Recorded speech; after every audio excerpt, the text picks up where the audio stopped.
Sono serviti quasi 2 anni di indagini, ma alla fine i carabinieri della compagnia di San Donà di Piave, con l'ausilio delle compagnie di Portogruaro e Mestre, del nucleo cinofili di Padova e un velivolo del nucleo elicotteri di Treviso, hanno azzerato un gruppo di spacciatori di stupefacenti che faceva capo ad un 28enne marocchino, Chadari Charaf, e a un 26enne algerino, Maxouti Rigens. I due si approvvigionavano di cocaina e hashish sulla piazza di Milano, usando per i viaggi moto di grossa cilindrata che erano meno soggette a controlli sull'autostrada. La quantità acquistata e poi smerciata era di circa 5 kg alla settimana. Una volta comprato, lo stupefacente, in particolare la cocaina, era diviso in dosi da 100 grammi che venivano nascoste nei campi fra il portoghese e il trevigiano, all'insaputa dei proprietari.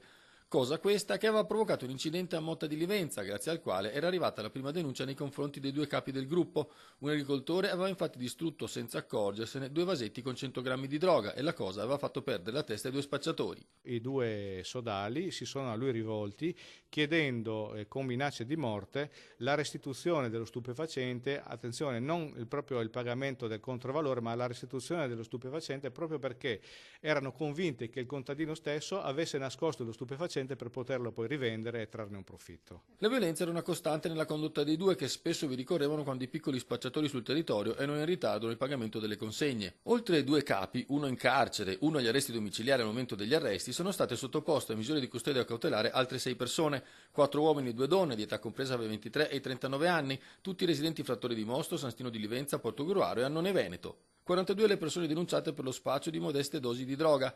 Numerosissimi infatti piccoli sequestri eseguiti nel corso delle indagini, che si sono svolte seguendo gli spacciatori nei loro tour quotidiani per consegnare le dosi.